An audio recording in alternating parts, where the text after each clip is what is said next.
안녕하십니까. 박승태입니다. 오늘은 상징성에 관한 이야기를 좀 하겠습니다. 아, 어떤 지인이 연락을 해왔어요. 새 학기도 시작하는데 우리 교육을 어떻게 해야 할 건가. 그리고 이제 그분이 질문의 요지는 우리는 어떻게 해야 노벨상을 받을 수 있는가 라는 겁니다. 그런 이야기는 어떻게 한마디로 말하기는 조금 어렵습니다만, 우리 교육이 안고 있는 여러 가지 그 모순성, 나는 그 모순을 허수아비 교육이라고 그럽니다. 그러니까 우리는 그 허수아비 교육을 벗어나야 합니다. 대략 이제 우리 교육을 이끌어 나가는 교육부는 나라마다 좀 다릅니다만, 교육부가 과연 필요한가라고 하는 얘기들을 많이 합니다. 그러나 이제 어떤 시스템이 갖춰지면 그걸 유지하기 위해서 상당히 여러 가지 노력을 하는 것은 사실입니다. 그래서 우리가 생각지 않는 어떤 좋은 점도 있고, 그 순기능이라고 그러죠. 역기능도 있습니다. 그런데 우리가 그 허수아비 교육을 조금 벗어나야 하는 그런 절대절명의 시기에 우리가 많은 기회를 놓치고 그렇습니다. 그러니까 특히 교육 자체를 위해서 교육감을 선거하는데 그게 정말로 교육의 발달에 역할을 해왔는가. 지금 우리 교육은 입시 위주의 교육입니다. 나라마다 조금 교육개혁을 한다라고 그러면 도전력을 어떻게 길러줄 건가, 그리고 좀 더 참신한 인간을 어떻게 만들 건가, 더러 고민도 하고. 미국 교육 같은 데서도 가난한 집 아이들이 하버드 대학 같은 데를 졸업해서 사회적 역할을 할 수 있는 길이 어떻게 쉽게 열릴 수 있나, 이런 걸로 상당히 고민을 합니다. 우리는 그런 거에 전혀 아닌 걸로 보고, 어떻게 하면 좋은 대학에 많이 넣느냐, 몇 명 들어가느냐, 이런 정도로 참 이상한 짓만 하고, 특수학교를 만들어가지고도 의대 법대로 많이 배출하는데 그게 과연 우리 교육에 합당한 일인가 하는 것은 재고할 필요가 있습니다. 교육이라는 것은 또 학교 교육이라고 하는 그 자체가 그렇게 오래전부터 학교가 세워져 가지고 이런 게 아니지 않습니까? 특히 중고등학교 젊은이들을 많이 학교에다 가둬두는 시간을 잘 보면 그렇게 산업 발달과 함께 직업에 관한 문제로 직업을 뺏기지 않게 하는, 안심하고 일할 수 있도록 하는 그런 하나의 방편이었던 것이 학교입니다. 그래서 이제 스쿨이라는 것이 그렇게 이루어진 거지요. 그래서 이런 모든 것들을 한마디로 말해서 허수아비 교육이다, 이렇게 봅니다. 그런데 오늘 그 상징성에 관한 얘기는 그 질문에 대해서 이제 나는 어떻게 교육을 할 건가. 그래서 이제 한마디로 디지털 리터레이시, 디지털 시대에 알맞게 여러 디지털 기기를 잘 활용하는 그런 시대, 4차 산업 어찌고 하지만, 기기 활용에 관한 그런 것도 기술을 어떻게 향상시킬 건가, 이렇게 보고, 그러면 디지털 교육이란 어떻게 하냐 하면 그때는 대답이 아주 간단합니다. 챗 GTP를 이용해서 답을 한번 들어봐라. 그러니까 인공지능에 질문을 해서 답을 한번 찾아봐라. 이제 그게 답입니다. 그리고 이제 부연하는 소리가 이제 있습니다. 그 부연하는 소리가 첫째가 몸을 튼튼하게 운동을 시켜라. 공부해라 소리 하지 말고 운동을 시켜라. 두 번째가 이제 해찰을 많이 하도록 해라. 어린아이들 어머니가 손잡고 예를 들어 시장을 가면 어린아이는 모든 게 신기합니다. 그래서 아기는 해찰하는데 엄마의 그 얘기는 항상 야 해찰 말고 따라와 이겁니다. 이게 우리가 잘할 때 그렇게. 근데 거꾸로 이게 해찰을 좀 많이 해야 된다 이런 얘기입니다. 호기심을 가져야 하거든요. 그 호기심을 갖는 것이 도전력에서 아주 필요합니다. 그리고 이제 세 번째 좀 듣기 이상한데 거짓말을 잘하게 해라. 이런 내용입니다. 이게 교육하고는 전혀 딴판의 소리를 하는 거 아닌가 이렇게 들릴 겁니다. 우리 머리를 점점 이제 여러 가지 영상과학이 발달함으로써 머릿속을 이제 고우다 보니까 수억 개의 뉴런이 감정 또는 의식 등등 이런 거 잘 몰랐는데 쫙 모여서 어떤 일을 마치고 쫙 켜지고 이게 이제 뇌의 역할입니다. 뇌의 그 메커니즘을 이제 알게 되는데 눈으로 보고 귀로 듣고 맛을 알고 뭐 이런 모든 접촉을 알고 감각이라고 하는 것도 뇌세포가 쫙 모였다가 어떤 해결을 하고 딱 헤어집니다. 우리가 보통 이제 어떤 말을 듣는다라고 하는 것은 어떤 기관에 있어서 그걸 그런 게 아니라 뇌세포 뉴런이 딱 모여가지고 어떤 것을 딱 해결하고 끝나는 겁니다. 그러니까 이제 그것이 이제 조금 어려운 말로 말하면 컴플렉시티, 복잡성 연구입니다. 이게 이제 우리가 보통 그 면역 체계도 그렇고 자연에서 그 먹이 관계, 부체인이라고 하는 것도 그 복잡성으로 해결되고 우리 머릿속이 그렇게 복잡성을 이루고 있습니다. 그런데 그 복잡성은 경험이 쌓여야만이 해결, 그 어떤 문제 솔빙이 잘 됩니다. 그러니까 쉽게 말하면 거짓말을 자주 하고 머리를 쓰는 것. 잘 보세요. 그게 소설이 어떠세요? 그 유명한 소설들 잘 보면 머릿속에서 잘 생각해낸 거 아닙니까? 괴테의 파우스트.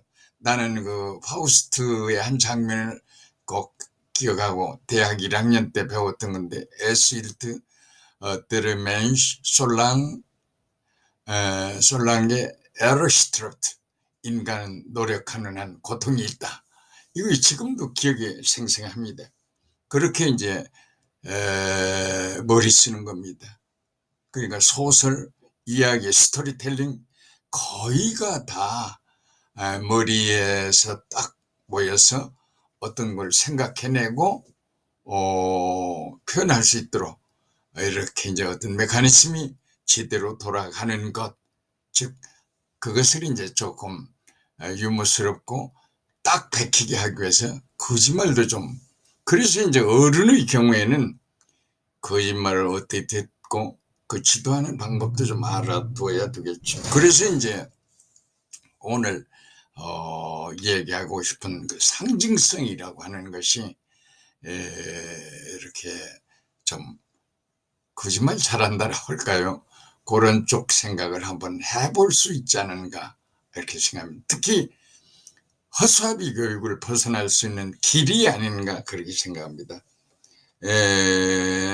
진화 과정에서 인간의 출현이 그렇게 오래되지는 않았습니다만 한 20만 년 내외가 되지 않나 이렇게 지금 보고 있습니다.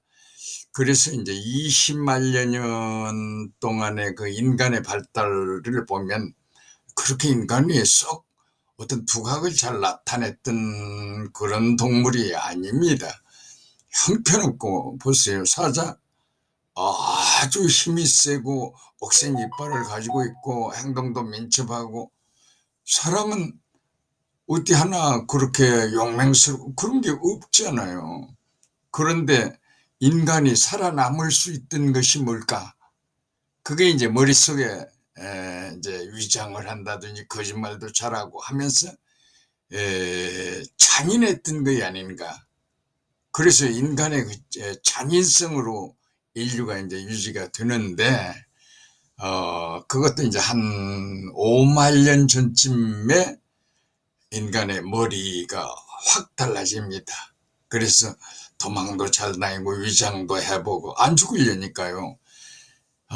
삶을 향한 엄청난 노력을 이제 하다가 보니까, 딱 머리가, 뒤바뒤 확 불어나는 겁니다.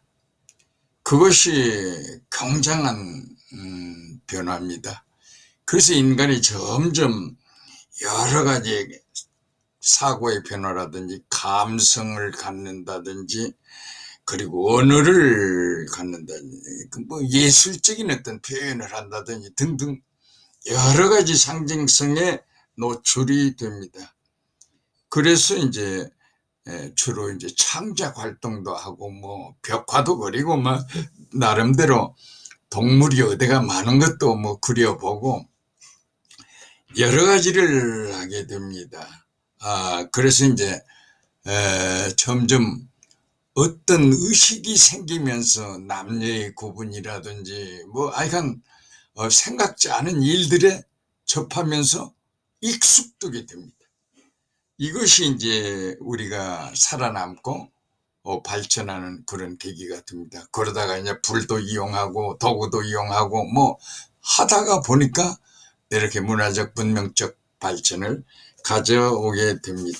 자, 그러면 이제 우리가 여러 가지로 생각할 수가 있는데, 쉽게 말하면, 상징성이라는 거, 심볼리즘이라고 하는 것이 어떤 건가 우리가 생각해 볼 수가 있습니다. 오늘날 우리가 보는 상징성의 아주 대표적인 게 브랜드 아니겠어요? 그래서 이제 상징성은 개념에 대한 의식이나 인식을 나타내는 기호적인 요소로 이제 변질이 됩니다. 그래서 인간이 상당히 청한한 이 기호적인 문제,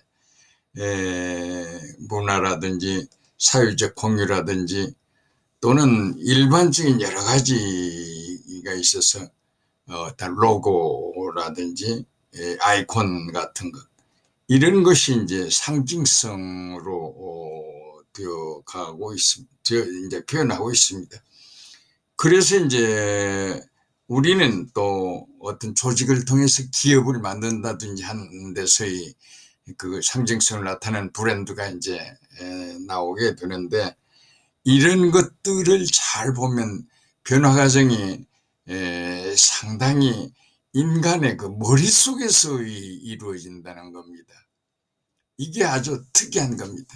그래서 우리가 지금까지 교육이라고 하는 것에 대해서 너무 어설픈 쪽으로 허수아비에다가 옷 하나 더 입히고 뭐 모자 하나 더 씌우면 되는 걸로 알았는데 그건 새들도 놀라지 않는 그런 어설픈 교육으로 되어 왔는데 어느 날부턴가 인간의 굉장히 자각을 하게 됩니다.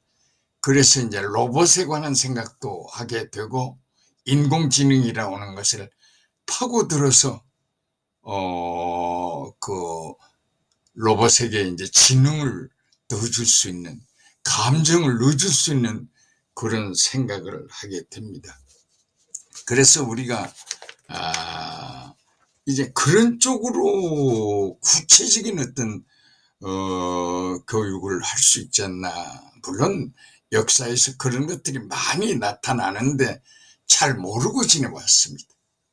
심볼라이즈 된 것이 상당히 많습니다. 많고 특히 그 주술가들의 쉽게 말해서 무당들의 그 여러 가지 그 행동을 보면은 상당히 그 신기한 그런 게 많습니다만 그런 것들이 다 그 상징적인 것이 됩니다. 그 우리가 보통 이제 최근에 그 하트 모양을 해서 하트 하면 뭐 사랑을 표시하는 정열을 표시하고 뭐 그런 애정이 아주 진실되게 나타나는 그런 것들이 이제 상징성인데, 우리가 이제 그 상징성에서 잘 놓쳐버린 것 중에 하나가 도장입니다. 어떤 증거로 도장을 콕 찍는 그런 그 도장 문화도 상당히 그 재미있는 건데, 그 도장 문화를 구체적으로 연구한 것들이 그렇게 많지 않습니다. 그래서 이제 상당히 어떤 공인된 마크로서의 그 도장, 개인을 대표하는 그런 것도 있고, 거기에 따른 이제 어떤 브랜드도 역시 뭐 거의 비슷합니다. 그래서 오늘날에는 회사고 어디고 할 것 없이 그런 그 상징성이나 이런 것들을 잘 나타내는 것이 성공할 수 있다, 이렇게 봅니다. 그래서 어떤 물건을 살 때도 그런 브랜드만 딱 보면 믿음이 가거든요. 그러면 의사결정하는데 거의 영향을 받습니다. 그러니까 이제 디자인을 잘하고 포장을 잘하고 해야 합니다. 그러니까 이제 이렇게 약국이 이렇게 일반화되기 전에 마을마다, 시골 마을마다 한의원 선생님이 있는데 딱 가면은 백지 종이에다가 여러 약을 섞어가지고 봉지를 잘 접어서 딱 놓고 봉지 표면에다 그 먹물로 붓에다 먹물을 칠해가지고 갈겨 쓰는 글씨를 못 읽게 하면 그걸 이렇게 쳐다보고 있노라면 약이 효과가 있을 것 같은 그런 감정을 가진 것들입니다. 그러니까 국가의 행동도 개인의 행동도 회사의 행동도 그런 과정을 잘 이용하면은 성공할 수 있는 그런 것들이 아닌가 생각을 합니다. 기독교의 십자가도 그 상당히 성공된, 그러니까 주 예수를 나타내는 그 십자가를 가지고 고난으로 이제 그걸 바꾸고 그 상징적으로 해서 크리스찬리티에 관한 걸 표시하는 그 나치의 그 팔에 차는 그것들도 다 본래가 이제 조금 변형은 됐습니다만 그렇게 변화된 것이 아닌가 그렇게 생각합니다. 그래서 오늘 국가도 그런 브랜드를 제대로 갖출 때 많이 그래서 이제 우리가 한글이라는 글도 이게 상당히 멋있는데 그 나는 가끔은 세종대왕 머릿속 있기 이런 생각을 합니다. 그래서 어째서 세종대왕은 거기까지 그렇게 잘 생각했을까? 우리는 지금 왜 그렇게 못할까? 이런 걸 상당히 생각을 합니다. 어쨌든 남들이 이제 거짓말을 잘하게 해야 한다라고 하면 깜짝 놀랄 일이죠. 무슨 소리냐? 근데 이런 그 상징성에 대한 것이 내 보도에 있음을 말하고 싶어서 오늘 이 얘기를 합니다. 대단히 감사합니다.